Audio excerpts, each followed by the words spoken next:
오늘 이 시간에는 입주권을 미끼로 편법거래를 하고 있는 부동산 시장 실태에 대해서 한번 얘기를 나눠볼까 합니다. 사실 기억하시는 분들도 계실 것 같은데 저희가 이 방송 이 시간을 통해서 장기 전세 입주권 편법거래에 대해서 한번 얘기를 드리면서 좀 피해를 입지 마셨으면 좋겠다라고 말씀을 드렸었는데 그로부터 딱 한 달하고 2주가 지났습니다. 그런데 우리의 걱정했던 것처럼 좀 피해가 속출한다고 해서 다시 한번 현재 상황 점검을 하고 좀 방지책을 한번 생각해 볼까 합니다. 현재 건설부동산부의 반기훈 기자 나와 있습니다. 어서 오십시오. 네, 안녕하세요. 네, 안녕하세요. 7월 31일이었어요. 저도 생각이 납니다. 그때 저희가 또 이런 편법 거래가 있다라고 설명을 해주시면서 네. 좀 피해를 안 입으셨으면 좋겠다라고 얘기를 했는데 네. 결국 또 이런 피해가 계속 소출하고 있다고 들었습니다. 좀 설명을 해주시겠어요? 네, 그렇습니다. 일단 장기 전세 주택 입주권 편법 거래가 뭔지부터 짧게 정리를 다시 한번 해드리면요. 네. 장기 전세 주택 시프트라고 부르죠. 그 SH 공사에서 공급하는 아파트를 말합니다. 근데 주변 전세값의 한 80% 정도 시세로 한 20년 정도를 거주할 수 있거든요.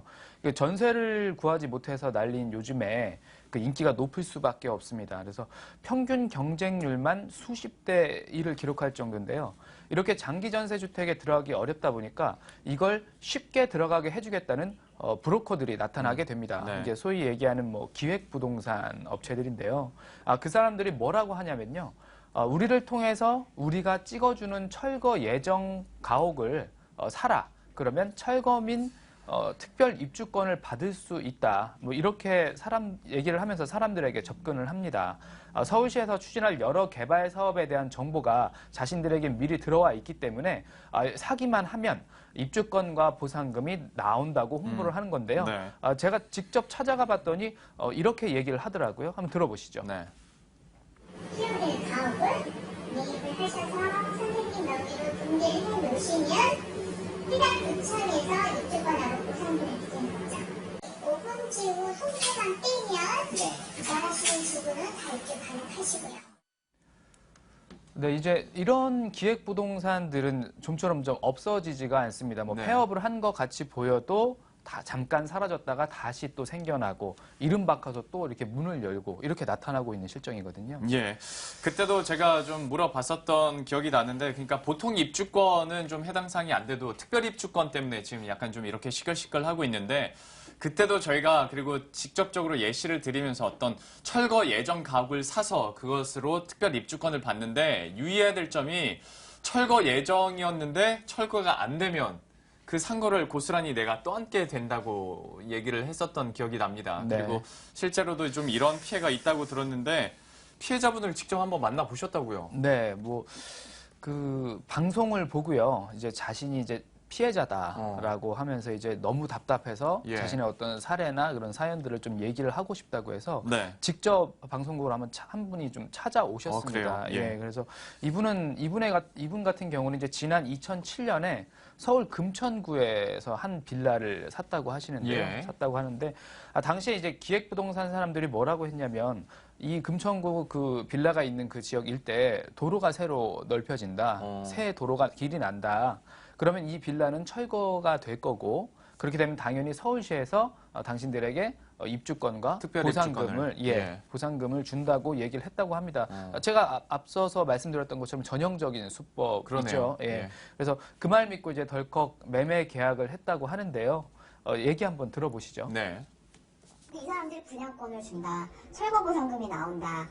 그렇게 꼬시니까 처음에는 그 말을 믿고 도장을 찍은 건데 8년이 지난 이 상태로 제가 이 상황을 파악하고 나니까 이건 사기예요. 분양권은 처음부터 8년이 지난 지금까지 없어요. 참 그러니까 들으면서도 안타까운 게 저희가 했던 시나리오 그대로 좀 네. 이렇게 피해를 입으신 것 같아서 좀 안타까운데요. 그런데 아직까지도 8년이 지났다고 하는데 이분은 이제 사기라고 얘기를 합니다. 그렇다면 제가 좀 궁금한 것이 정말 있지도 않은 얘기를 해서 사기를 친 건지 안 그러면 얘기는 있었는데 갑자기 계획이 무산된 건지가 좀 궁금하네요. 예, 한번 확인을 좀 해봤습니다. 현장 가서 취재를 좀 해봤더니 개발 얘기가 아예 없었던 건 아니었습니다. 개발 얘기가 있긴 있었는데요. 그것도 한 9년, 한 10년 정도 전쯤에 금천구에서 그 길 넓히고 도로를 새로 내는 어떤 그런 개발 계획을 검토를 했던 사안이라고 합니다. 9년에서 10년 전이요? 예, 예. 근데 이분은 8년이라고 얘기를 한 걸 보면 이미 무산이 되고 나서 그러면 그렇죠. 예, 사실은 정리를 되는 거죠? 해보면 그런데요. 예. 일단 그렇게 얘기가 돌기 시작하면 아. 그 일대 이제 뭐 보상을 노린 이제 신축 빌라가 마구잡이로 뭐 생겨나게 되죠. 예. 그리고 이제 낡은 그 빌라 가격들도 또 보상금이나 입주권 나온다는 소문을 듣고 막 2배 이상, 3배까지도 그렇겠죠. 뛰어 오르고. 네. 하지만 이제 결국 이 결과적으로 보면 이제 결국 취소가 됐지 않습니까? 예. 그리고 이제 집값은 떨어지고 신축 빌라는 그대로 남게 된 거죠. 네. 네, 그래서 또 현장에서 직접 얘기를 좀 들어봤더니 부동산 업자분들은 뭐 이렇게 또 얘기를 하시더라고요. 한번 예. 얘기를 한번 들어보시죠. 네. 옛날에는 여기가 도로단지라 가지고 입주권이 나온다는 소리가 있었는데 지금 그게 부산돼서 도로 맞춰가지고 뭐 나온다는 게 계획이 없으니까 이게 벌써 2005년도에 나왔던 계획인데 그러니까 사실 제가 피해자라면 뭐 웃돈까지 준 상태에서 이걸 샀는데 그대로 내가 떠안게 됐으니까 좀 많이 억울할 것 같네요. 근데 돈이 꽤 큰 돈이잖아요. 그렇죠. 적지 않은 돈이고요. 일반 서민들에게 당연히 이렇게 가중되는 그 부담은 훨씬 네. 더 크겠죠. 예. 네. 그러니까 뭐 이분 같은 경우에는 2007년에 부동산 얘기를 듣고 이제 매입을 한 거죠. 네. 그러니까 아까 말씀하신 것처럼 계획이 취소된 뒤에 빌라를 매입을 하게 된 겁니다. 거기다가 입주권에다가 보상금이 나온다는 얘기를 듣고 네. 뭐 그 웃돈을 얹어서 그러니까 뭐 샀다고. 프리미엄이라고 거기서는 뭐 계속 얘기를 했겠죠. 네, 네. 예. 그러니까 뭐 쉽게 얘기하면 기획부동산에서 너네 입주권 프리미엄이 붙었으니까 한 3천만 원에서 4천만 원 더 붙여서 사라. 그런 일반 빌라 가격에다가 네네. 거기다가 빌라 전세 입주자의 보증금까지 떠안는 조건으로 이제 매매를 했다고 해요. 그러면 이제 기획부동산에서 뭐라고 했냐면 네. 너네는 어차피 보상금을 받게 되니까 네. 그 보상금으로 그 세입자에게 이전에 있던 니네 집에 살고 있던 전세 세입자에게 보증금을 줘라.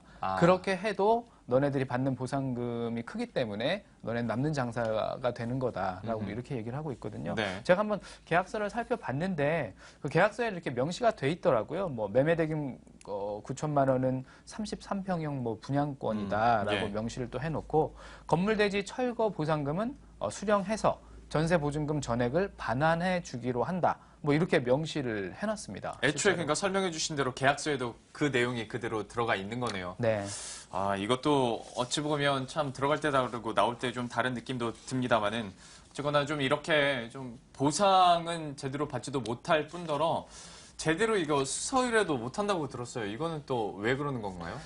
네, 일단 이게 공소시효 관련된 문제가 되는데요. 예. 이게 2007년 12월 21일에 형사소송법이 개정이 됩니다. 그런데 그 개정 이전에 이뤄진 사기 범행의 공소시효는 7년으로 정해져 있어요. 예. 근데 개정 이후에는 물론 이제 공소시효가 좀 늘어서 10년으로 늘긴 했는데 이분 같은 경우는 2007년 6월쯤에 계약을 하셨거든요. 네. 그렇게 되니까 2015년 현재는 공소시효가 지난 시점이 되는 거죠. 네. 그러니까 수사 의뢰조차도 사실상 쉽지 않다는 얘기고요. 예. 이렇다 보니까 피해를 입고 난 뒤에 뭐 보상은커녕 뭐 거기다 처벌 같은 요구도 하기가 어렵고 네. 또 어디 하소연하기도 어렵다. 뭐 이렇게 말씀하시고 계시고 당연히 이제 가족 전체가 생활이 엉망이 됐다고 해요. 그래서 이분이 절절히 말씀을 하시는데 한번 예. 들어보시죠. 경찰서에 고소고발 접수하기도 굉장히 어려운 케이스고요. 그리고 민사로 해결을 하려고 해도 피해 금액이 지금 1억이 넘는데 거의 퇴직금의 대부분을 날리셨어요. 저도 뭐 지금 직장을 간뒀어요. 이거 소송에 쫓아다니다 보니까. 전체적으로 뭐 퇴직금도 날리고 네. 이거 소송 때문에 정말 쫓아다니다 보니까 네. 회사 생활도 결국 못하고 네. 마무리를 지는 부분인데요. 참 좀 씁쓸해지는 것 같습니다. 직접 이렇게 만나서 또 저희가 얘기를 들어보니까 좀 이런 피해가 계속 소출을 하는 것 같은데 사실 어떤 제도적인 허점을 이용해서 악용하는 사기범들은 굉장히 많은데 참 저도 이런 얘기를 하면서 이렇게 결론 짓는 건 별로 좋아하지는 않습니다만은 당장은 우리가 좀 조심하는 수밖에 없을 것 같습니다. 이런 제도를 악용하는 이 사기범들에 대해서 우리가 조금 더 정보에 대해서 민감하게 반응하면서 좀 조심하는 수밖에 없을 것 같습니다. 좀 씁쓸하게 마무리가 되는 것 같은데요. 좀 추가적으로 여러분들이 피해를 안 받으셨으면 좋겠고요. 지금까지 건설부동산부의 반기훈 기자와 함께 이야기 나눠봤습니다. 고맙습니다. 네, 고맙습니다.